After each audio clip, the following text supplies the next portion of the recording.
Muy bien, buenas tardes. Vamos a comenzar la última conferencia programada para estas 2 semanas y por tanto hoy podemos considerar la intervención del profesor Fernando Iwasaki como la conferencia de clausura de este ciclo.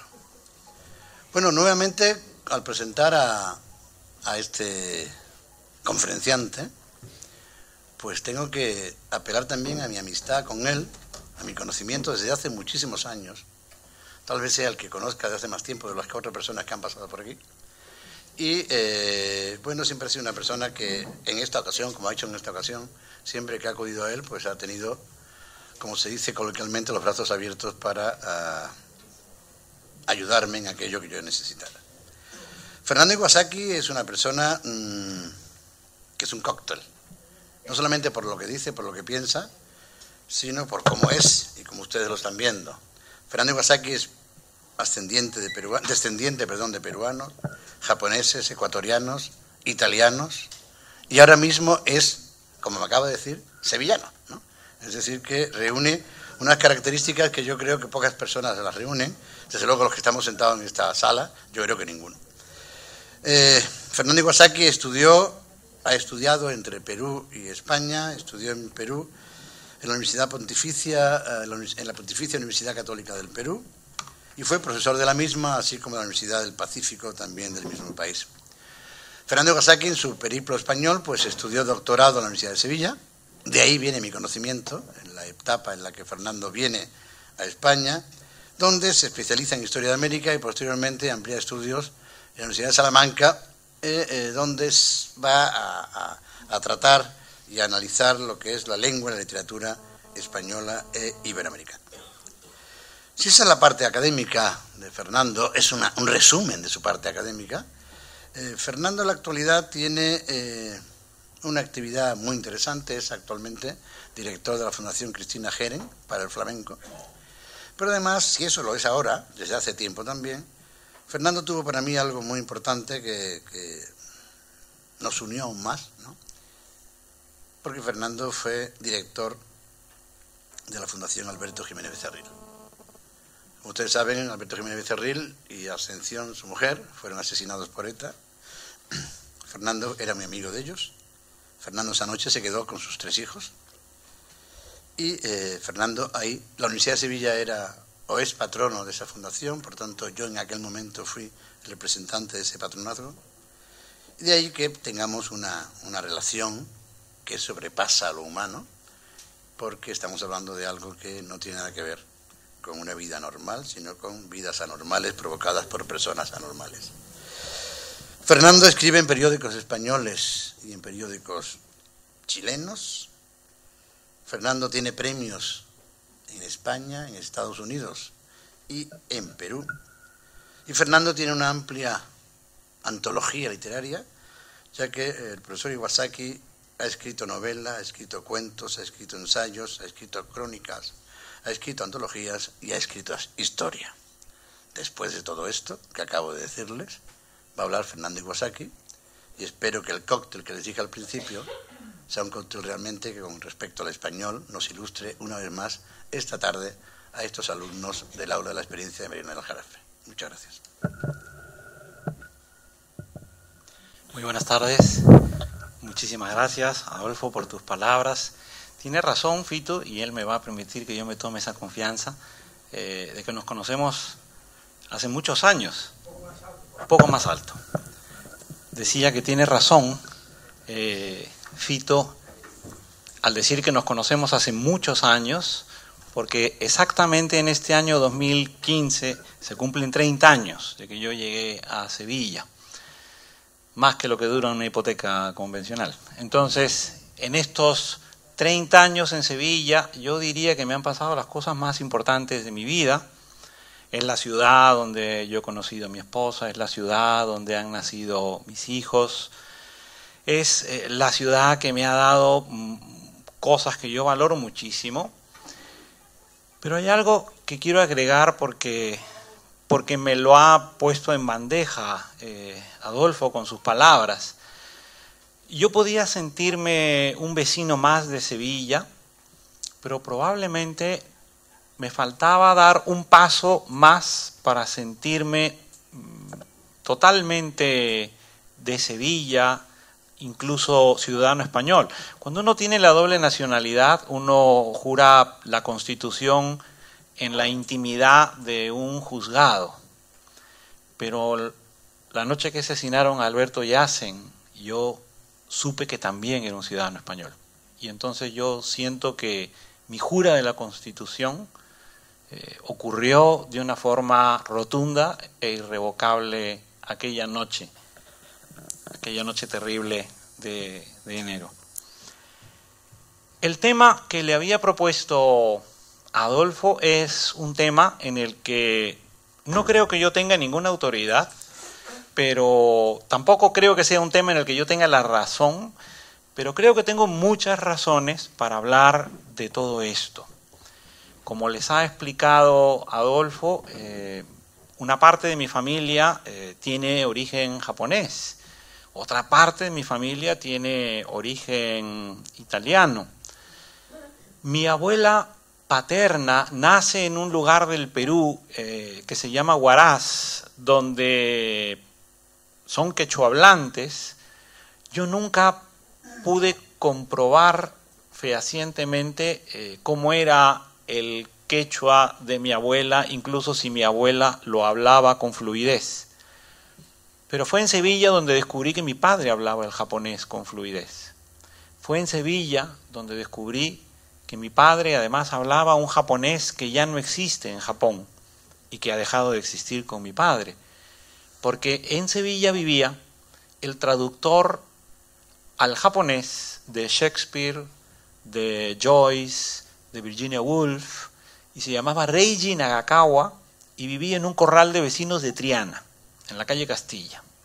Reiji se hizo gran amigo mío, era un hombre extraordinario, y aunque él era traductor, yo les voy a contar de qué vivía Reiji, porque la vida tiene muestras increíbles. Reiji vivía gracias a los créditos económicos que le daba el haber inventado un retrete portátil para la nieve. O sea que Reiji en algún momento de inspiración pensó: la gente que sube a las montañas tiene urgencias. Entonces inventó un retrete portátil y de la patente de ese retrete Reiji podía vivir en Triana tranquilo. Shakespeare y Joyce no le daban tanto dinero, pero esto parece que sí funcionaba mucho mejor, ¿no? Entonces Reiji siempre me dijo: cuando tu padre te visite en Sevilla, preséntamelo. Porque Reiji sabía que el origen de mi familia estaba en Hiroshima y él había nacido en Hiroshima. Y además él tenía la misma edad de mi padre. Cuando mi padre vino en un año X de la década del 90, yo los presenté y se pusieron a conversar. Conversaron durante 3 o 4 horas en japonés, en nihongo. Y cuando nos vimos al día siguiente, Reiji me dijo: tu padre habla el japonés del siglo XIX. Claro, mi abuelo salió de Japón a comienzos del siglo XX. Tu padre habla un japonés que ya no existe. Me dijo: ese es el que tú deberías aprender. Sí, le digo, ¿cómo voy a aprenderlo yo aquí viviendo en Sevilla, mi padre en Lima? Era imposible. Y yo en ese momento empecé a darle probablemente valor al tema del que voy a conversar con ustedes ahora.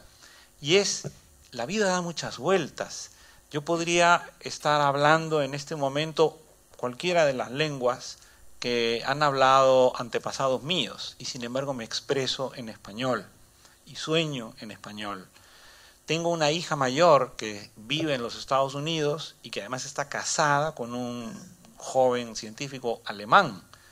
Es decir, que muy probablemente cuando tengan hijos, esos niños crecerán en el inglés y probablemente dentro de casa con su padre hablarán en alemán, porque además mi hija y su marido hablan entre ellos en alemán por un pacto que tienen. Es decir, que seguramente yo tendré que aprender el alemán para hablar con nietos en el futuro.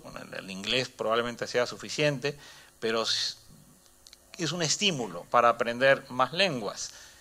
Ahora, conseguir que me digan abuelo y que no me digan opa o que no me digan grandpa, puede ser muy complicado, pero esa es ya mi tarea, ¿no? Y por algo, cuando se dice la lengua materna, eso tiene un sentido. Las madres enseñan las lenguas con una paciencia que a veces los padres no tienen, ¿no? Si no, mi padre me habría enseñado su japonés. Quiero hablarles del estatuto del español en el mundo, de nuestra lengua, porque en este momento hay como un optimismo inmenso sobre las posibilidades del español. Siempre se dice, somos 500 millones de hispanohablantes. El español es la lengua del futuro. Además nos hacen mucho hincapié en que el partido México-Holanda lo vieron 10.400.000 personas solo en Estados Unidos, como si esto fuera motivo de gran ilusión.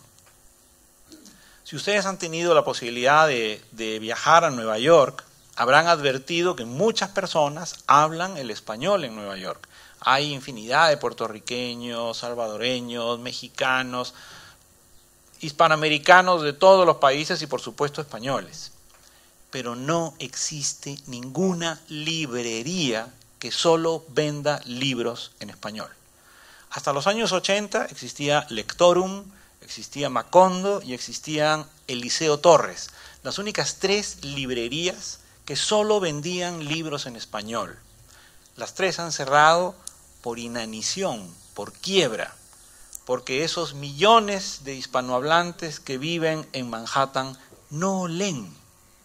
Porque esos millones de hispanohablantes que viven en los Estados Unidos trabajan en un sector de servicios donde definitivamente el mundo intelectual y cultural no forma parte de sus prioridades, y porque sus hijos, que se han integrado divinamente a la vida de los Estados Unidos, utilizan el inglés como lengua para poder crecer social y profesionalmente.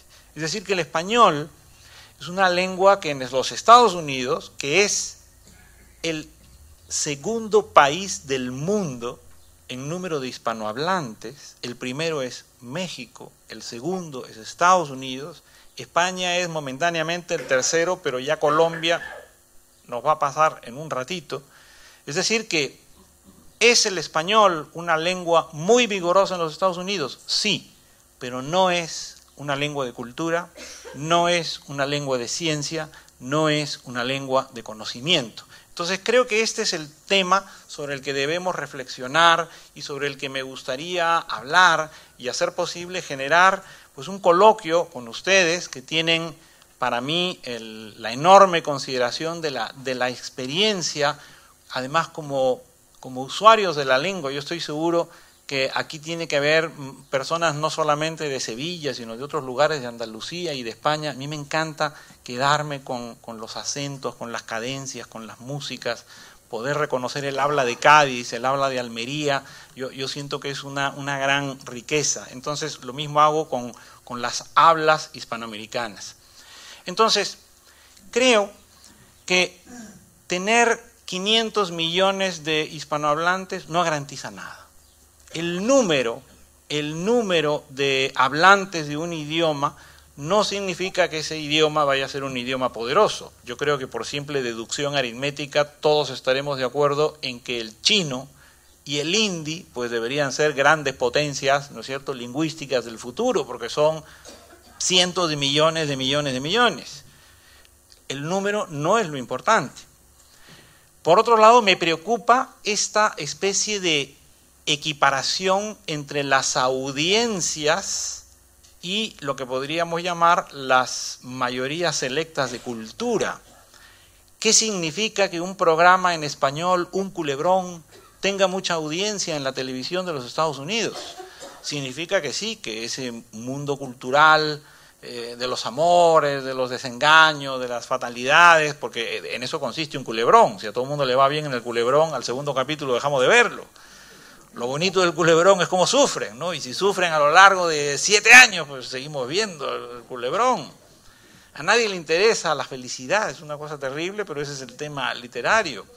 ¿Por qué nos conmueve que Romeo y Julieta mueran enamorados? Porque una tenía 14 y el otro tenía 17.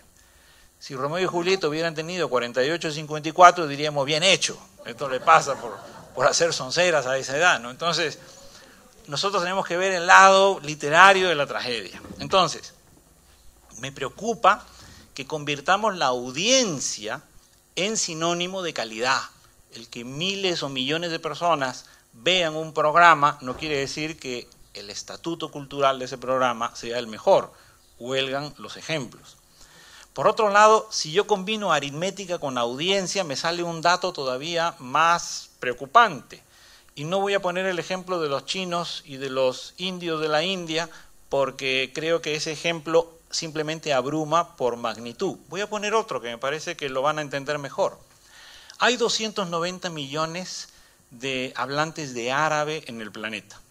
290 millones que comparados con los 500 millones de hispanohablantes todavía están lejos.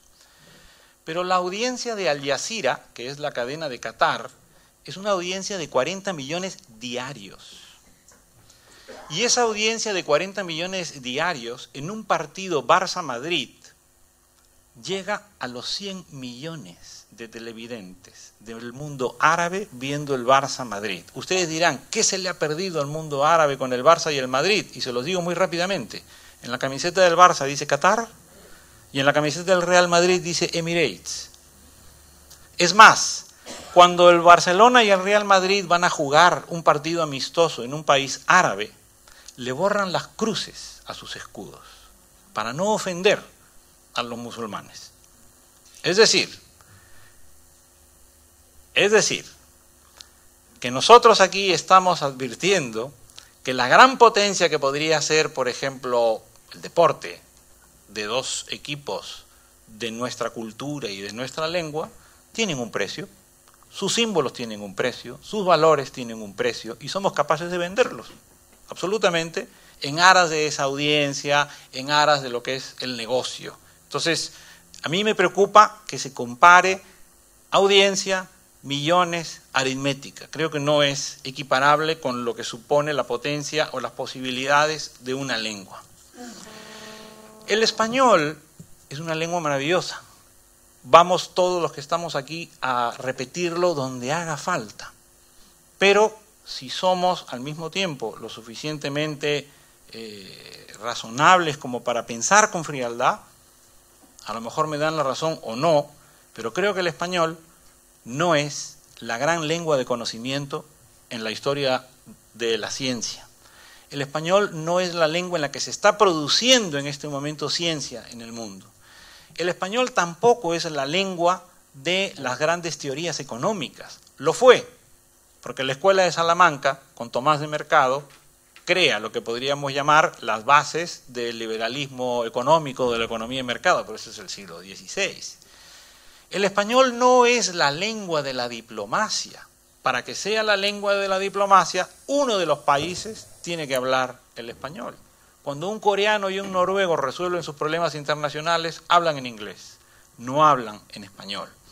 Es decir, lo que nosotros deberíamos tratar de conseguir como hispanohablantes es que el español sea lo que fue el latín, lo que fue el francés en el siglo XVIII, XIX, lo que es el inglés desde el siglo XX. Si conseguimos que efectivamente un ruso y un japonés hablen entre ellos en español, en ese momento podremos decir el español se está convirtiendo en una lengua que tiene a nivel mundial la primera importancia.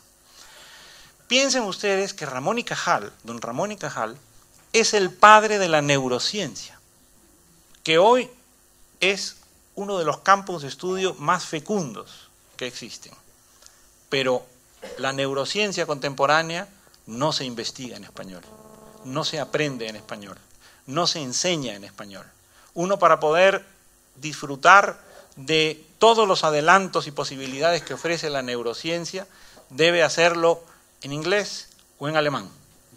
Entonces, somos los hispanohablantes a través de don Ramón y Cajal, pues sentado las bases de lo que es el estudio de la neurociencia, pero no somos los que en este momento lideramos la neurociencia.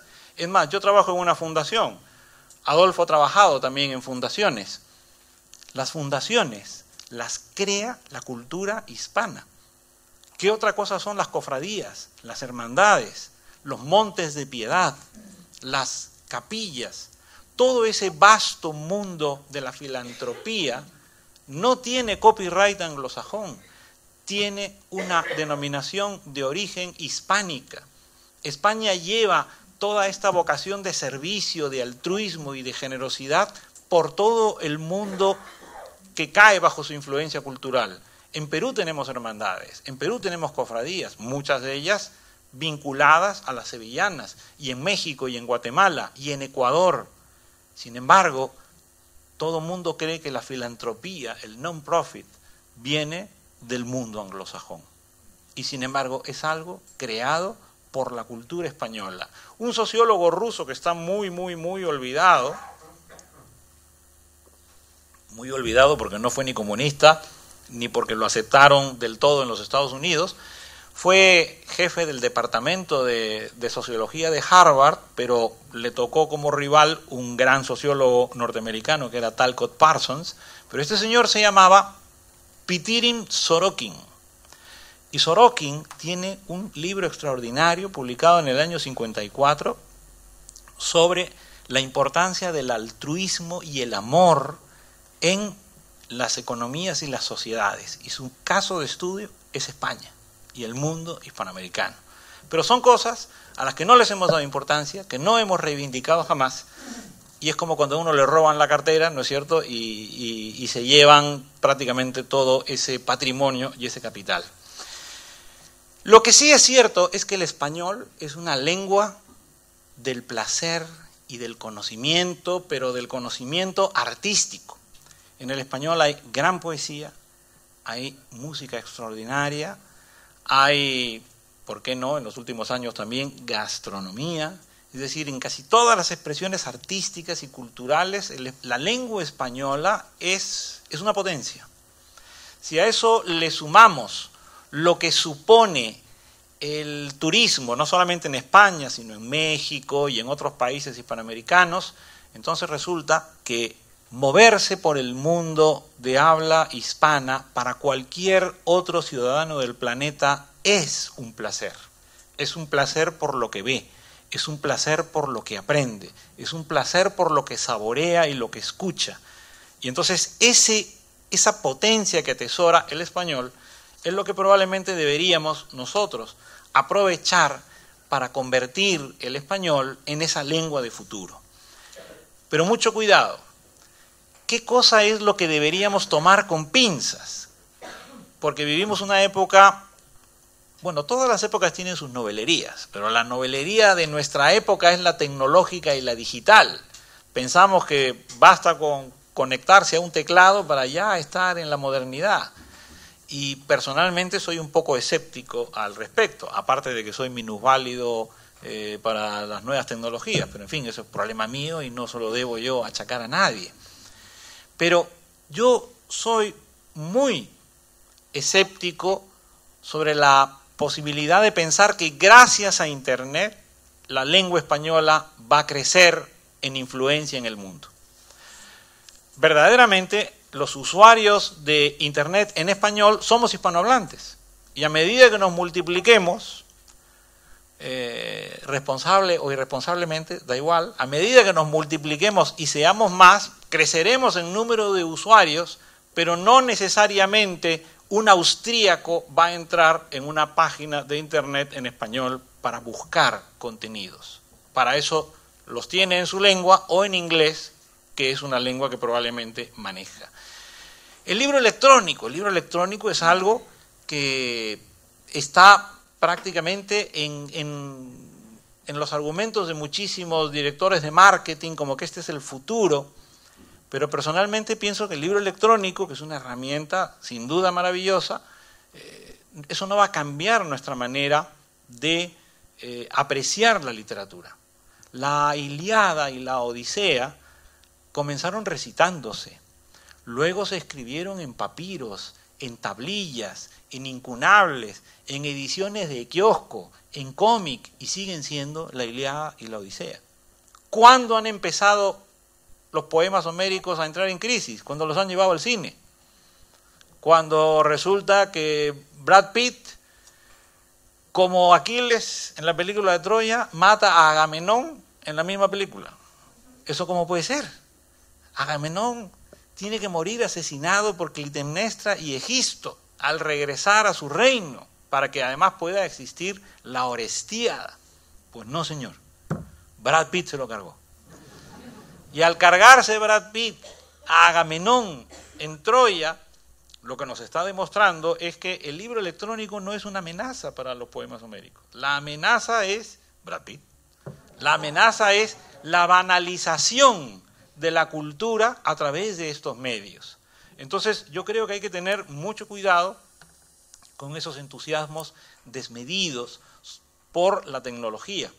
Yo tengo un ritual que cumplo todas las mañanas: darle cuerda al reloj de pulsera de mi abuelo y darle cuerda al reloj despertador de mi abuela. Los atesoro como dos objetos entrañables que son.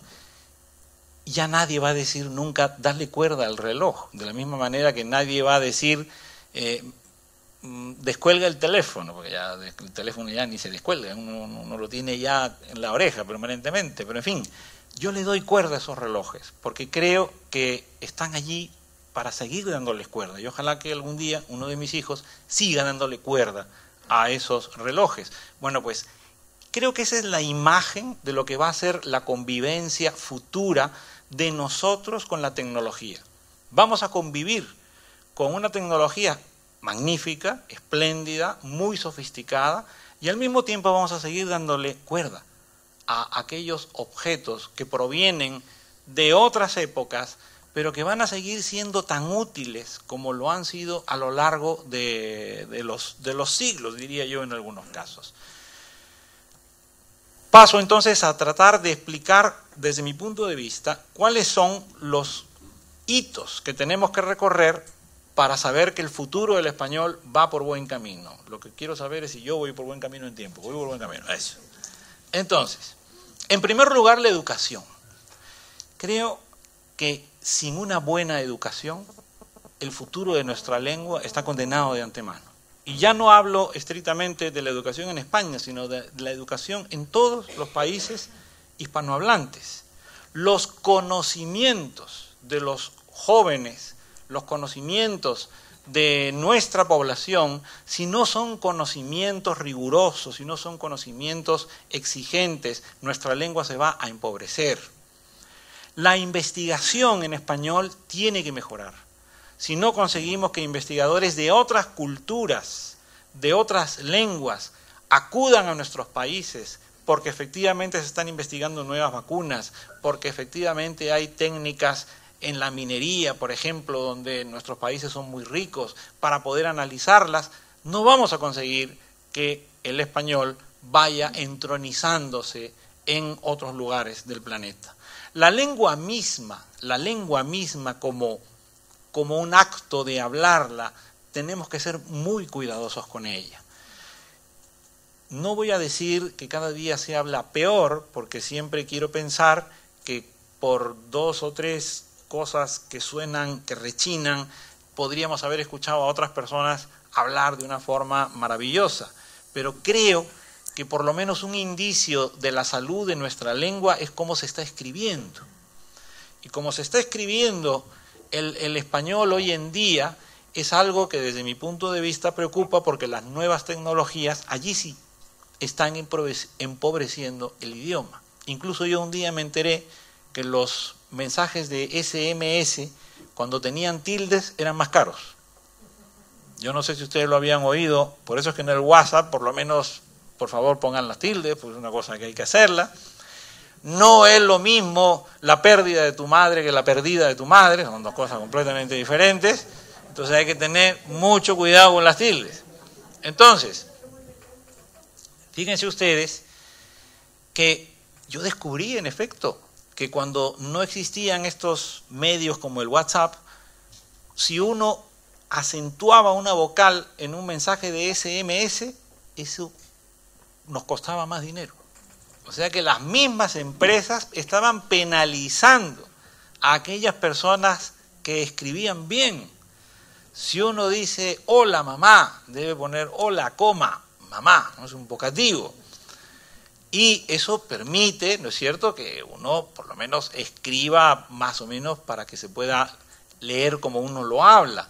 Pero eso lo penalizaban las empresas de telecomunicación. Cuanto mejor escribía, más cara tu factura. Entonces se estaba incentivando económicamente la ignorancia, que creo yo que es una cosa mercantilista y que hay que combatir.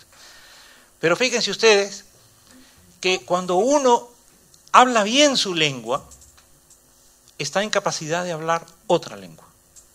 Creo que esto es algo que probablemente debería defenderlo en otro tipo de ámbitos, pero una persona que tiene un extraordinario conocimiento de su propia lengua es capaz, por su manejo mental de las lenguas, de aprender otras, porque aprende la estructura de las lenguas. A mí siempre me maravillaba que los misioneros españoles que fueron por América, por Filipinas, por China, por Japón, en el siglo XVI, rápidamente aprendieran las lenguas locales y publicaran sus vocabularios y sus diccionarios. ¿Por qué lo hacían? Porque tenían un manejo del latín espléndido. El latín había amoblado sus cabezas de tal manera que ellos podían aprender con H intermedia otras lenguas y poder establecer rápidamente su gramática. Eso fue lo que hizo Lutero con el alemán. Lutero era un latinista, era maestro del latín. Traduce la Vulgata a esa lengua que masticaban en su país, y esa lengua que se masticaba en su país se convierte en el alemán moderno, que tiene unas deudas impagables con el latín y con el griego. O sea, cuando uno estudia el alemán es como si estudiara etimología. Entonces, fíjense qué importante es hablar bien la lengua de uno. Si uno habla bien su propia lengua, puede aprender bien otras lenguas. El mundo de la pronunciación es otra cosa. Y aquí aprovecho para decir que nosotros somos muy intolerantes con nuestros, compañeros de nuestra lengua que hablan otros idiomas. Nos reímos, por ejemplo, del inglés de Ana Botella y hacemos chistes.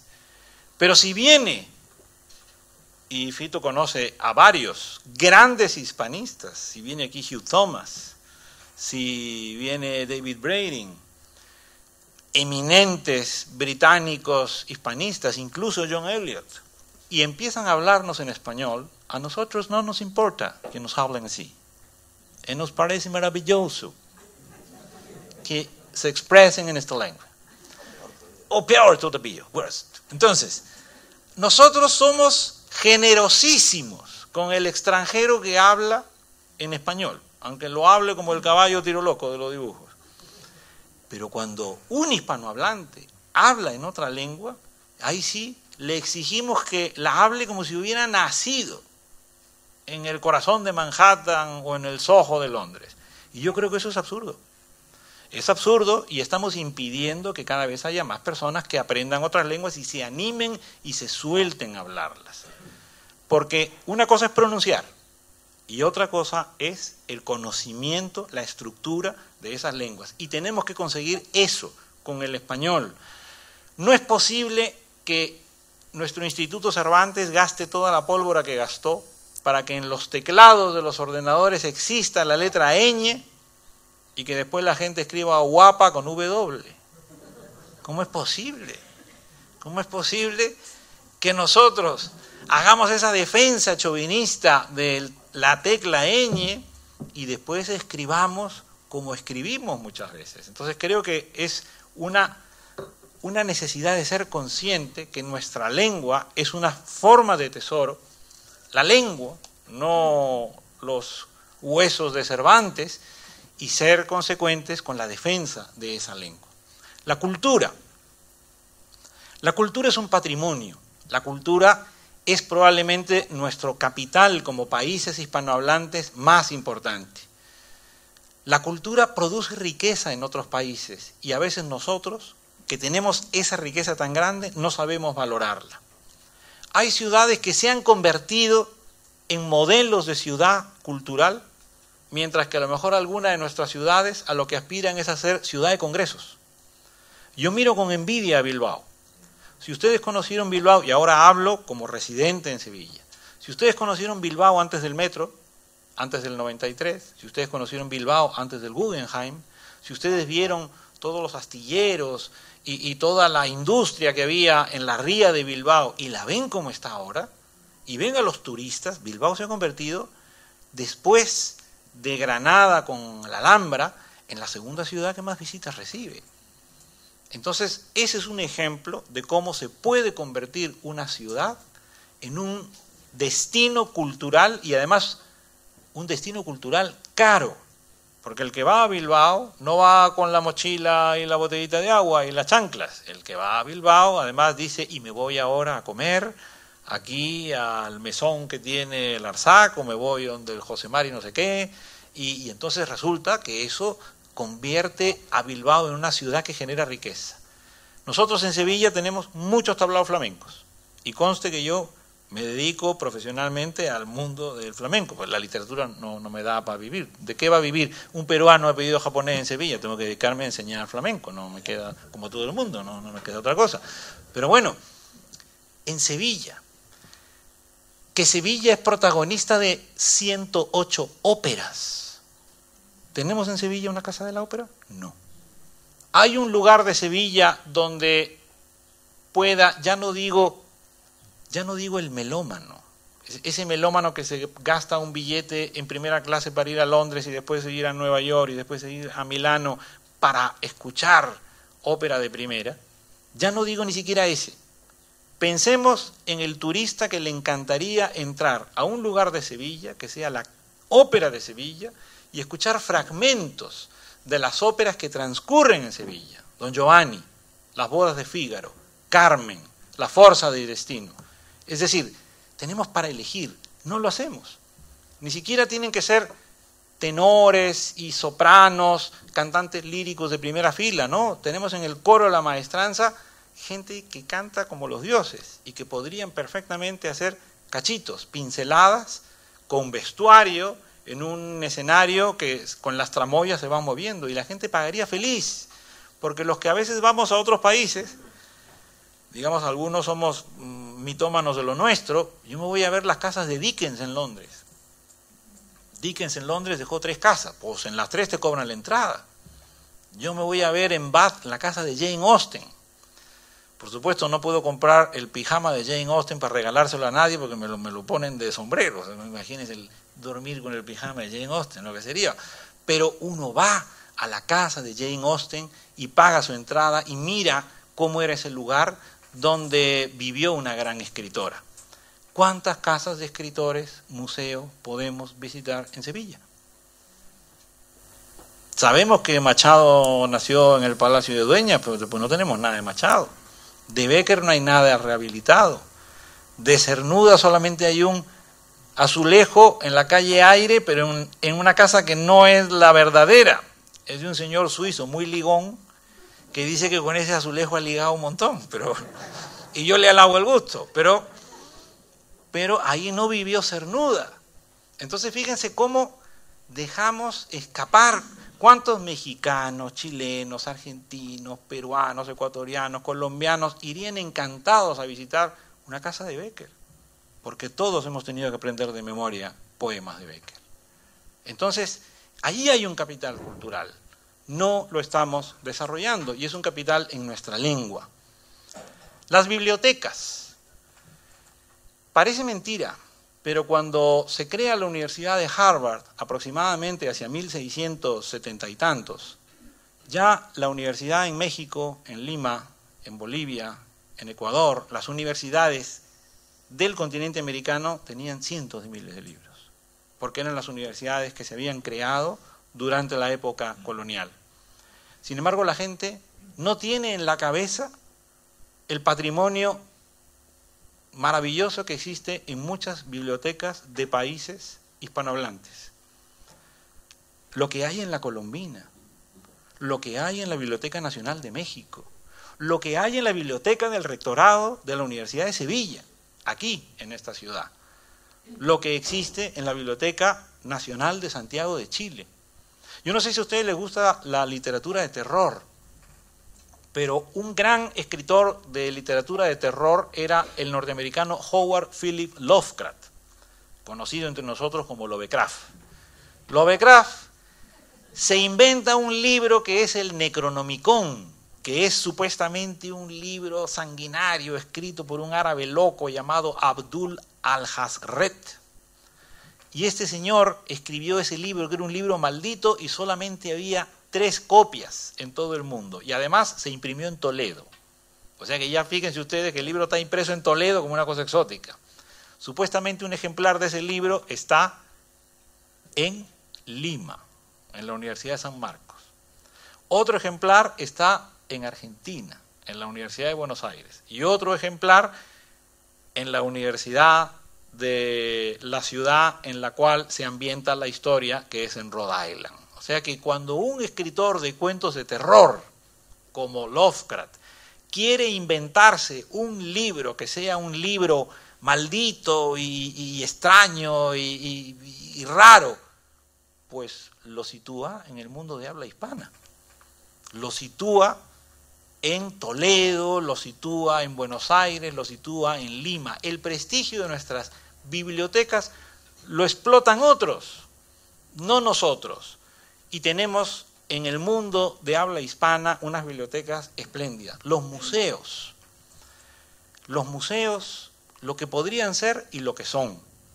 Dejo aparte, por si quieren ustedes, en el coloquio cuando les hablaba de las ciudades como destinos culturales. Yo con sana envidia veo cómo en Málaga tienen el Picasso, cómo en Málaga tienen un Thyssen, cómo en Málaga ya desembarcó el Pompidou y cómo va a llegar el Heritage de San Petersburgo. Entonces ya está, imagínense. Entonces, todo esto es una política, es una apuesta por la cultura, es una apuesta por tratar de que con la cultura voy a conseguir visitantes a esta ciudad. Y tenemos un patrimonio aquí, por ejemplo, que no lo sabemos explotar en la misma medida. Entren en la página web del Museo de Bellas Artes de Sevilla. Yo los invito a que busquen esa web y compárenla, pues no sé, con la página web de cualquier empresa, de cualquier hermandad, de cualquier multicine, y van a llegar a la misma conclusión que he llegado yo, que esas otras páginas están mucho mejor hechas. Y estamos hablando de la segunda pinacoteca del Estado español. Finalmente, la mancha extraterritorial. Ustedes dirán, ¿qué es esto de la mancha extraterritorial? La Mancha, por supuesto, es el territorio de la Mancha donde Cervantes se lanza a cabalgar. Tengo que explicarles primero qué es lo extraterritorial.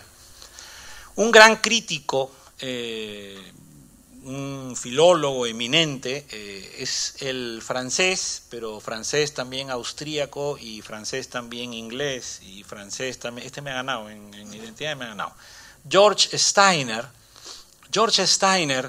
que además es premio Príncipe de Asturias, tiene un libro que se titula simplemente Extraterritorial, donde él crea esta categoría para explicarnos que hay escritores que nacieron en una lengua, pero que se convirtieron en escritores en otra lengua. Y esto es una cosa muy complicada, y es una cosa muy difícil, porque supone no escribir en la lengua que sueñas, en la lengua que amas, en la lengua en la que has crecido desde niño, sino que te conviertes en alguien que utiliza otra lengua para crear, ¿no es cierto?, un mundo propio. Yo estoy seguro que ustedes saben quién era Nabokov, el autor de Lolita. La novela Lolita por lo menos les sonará, pues Nabokov era ruso. Y cuando Nabokov huye de Rusia, porque era ruso blanco, lo primero que hace es tratar de escribir en francés, pero se da cuenta que en Francia no le hacen caso. Entonces se va para los Estados Unidos, y en los Estados Unidos él seguía escribiendo en ruso, nadie le hacía caso tampoco en ruso, escribe alguna cosita en inglés, pero resulta demasiado sofisticado, y entonces decide escribir Lolita, y ahí todo el mundo le hizo caso, porque Lolita es una novela bastante llamativa. Bueno, pues, Nabokov es un ejemplo de escritor extraterritorial. Es un ruso que escribe en inglés. Seguro que todos ustedes han oído hablar de una novela que se llama El corazón de las tinieblas, de un escritor, Joseph Conrad. Pero probablemente lo que no todo el mundo sabe es que Conrad era polaco. Y por lo tanto escribía en inglés, no escribía en su lengua. Les sonará el nombre de Jorge Semprún, que fue ministro de Cultura con Felipe González en uno de sus gobiernos. Pues Semprún escribía en francés. Esos son los escritores extraterritoriales, los escritores que eligen una lengua literaria que no es la suya de nacimiento. El premio Nobel Samuel Beckett era irlandés, su lengua materna era el inglés, pero él escribía en francés. Kundera, el checo, escribe en francés y sin embargo él tiene como lengua materna el checo. Hay muchos ejemplos de escritores que nacieron en una lengua y que se convirtieron en autores en otra. A mí me parece que debemos darle la importancia que tienen a los escritores que nacieron en otras lenguas y eligieron el español para ser escritores. Creo que un escritor que escribe en español y nació alemán o nació rumano o nació italiano es alguien que nunca va a escribir guapa con W.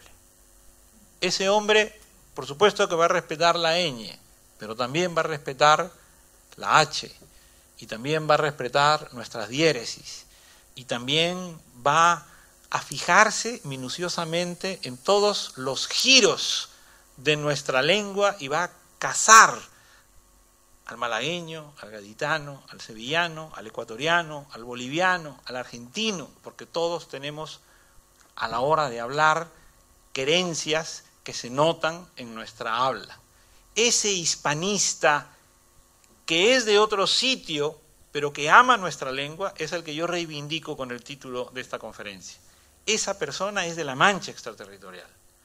Puede ser un traductor simultáneo, puede ser simplemente un traductor de novelas, de poesía, puede ser un guía turístico, puede ser un alumno del Cervantes de Bratislava, puede ser cualquiera que por curiosidad saborea un verso de Cernuda, un poema de Vallejo, una línea de Neruda y se enamora de esta lengua.